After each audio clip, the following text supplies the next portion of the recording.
Halo semuanya, perkenalkan kami ada Agnes Jago Lestianturi, Divana Zahra, dan juga Azra Kanita. Di sini kami akan menjelaskan terkait dasar-dasar ultrasonografi, yang dimana video ini disupervisi oleh dosen pembimbing kami, yaitu Dr. Dini Rahmayawati, spesialis radiologi konsultan.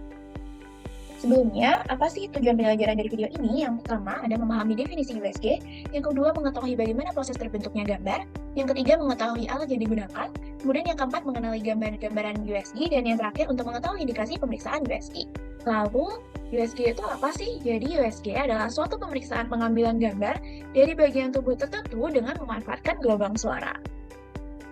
Nah, bagaimana cara USG itu bekerja?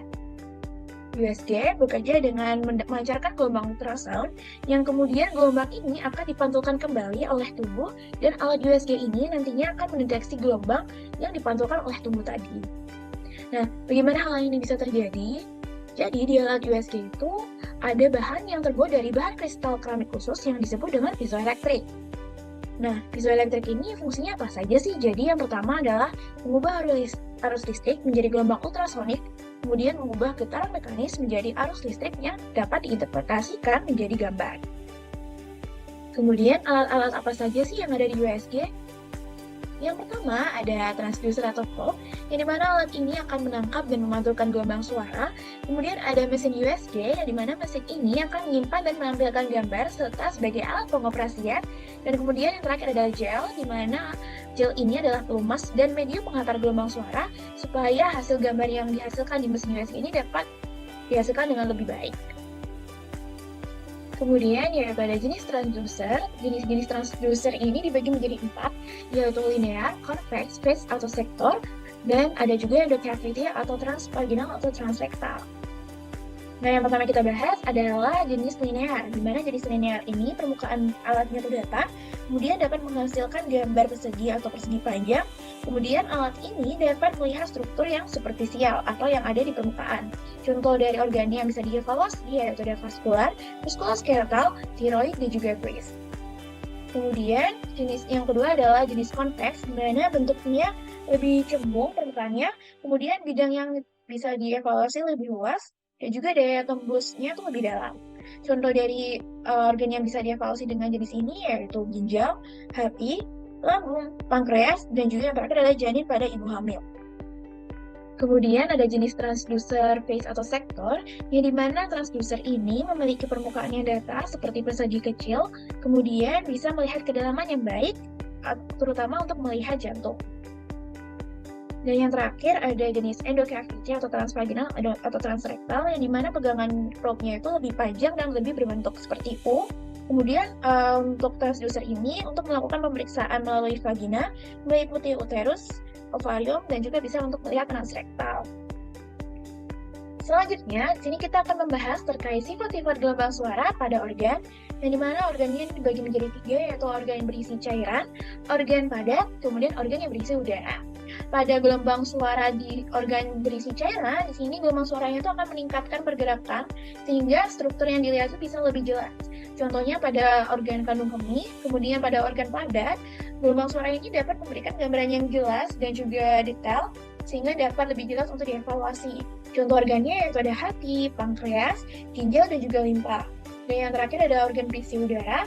Di sini pada sifat gelombang suaranya merupakan konduktor suara yang buruk sehingga sulit dievaluasi dengan baik serta dapat menimbulkan artefak.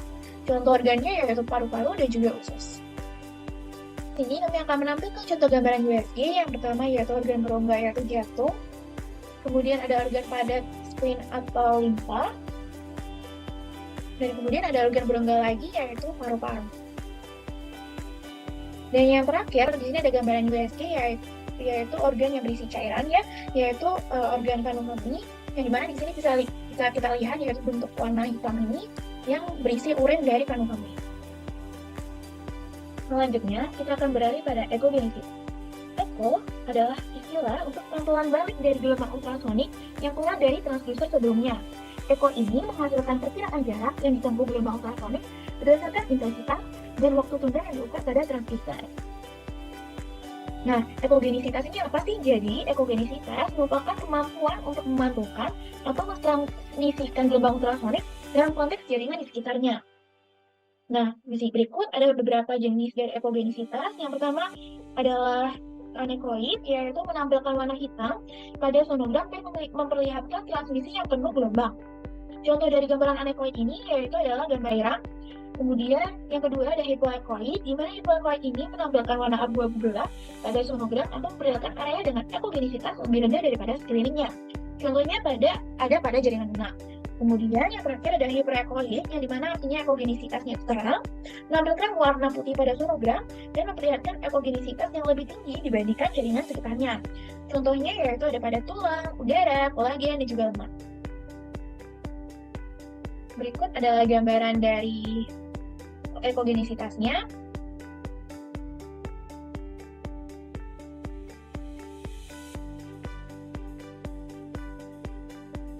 USG ini tidak hanya digunakan untuk pemeriksaan kehamilan loh.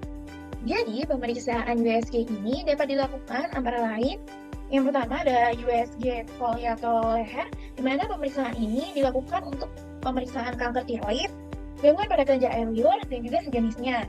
Yang kedua yaitu USG toraks, yang dimana USG ini dapat mendeteksi adanya lesi dinding dada, konsolidasi paru perifer, kemudian melihat apakah efusi pleura yang tidak terlihat di X-ray sebelumnya, dan juga untuk mengevaluasi daripada pleura. Di abdomen, di mana USG abdomen ini untuk menentukan apakah ada udara bebas, mendeteksi ASI tes, pembuluh darah dan juga ginjal, kemudian untuk mengevaluasi appendix dan juga organ lain dalam perut. Selanjutnya, pada gambar sebelah kiri, ini adalah USG payudara, di mana USG payudara ini biasa digunakan untuk mendeteksi benjolan yang menjadi indikasi tumor untuk berbagai macam jenis kanker payudara pada wanita berusia kurang dari 40 tahun. Selanjutnya pada gambar kanan ini, yaitu adalah USG transvaginal atau transrektal, yang dimana pemeriksaan ini digunakan untuk mendeteksi kelainan pada organ reproduksi wanita atau anus dan juga rektum.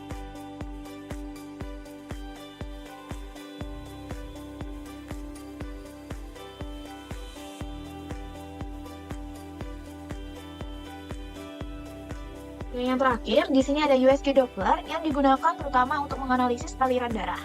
Frekuensi Doppler yang diamati dapat digunakan untuk menghitung kecepatan darah, sehingga ultrasonografi Doppler ini digunakan untuk mengetahui kondisi tertentu pada pasien seperti gangguan aliran darah arteri dan juga vena.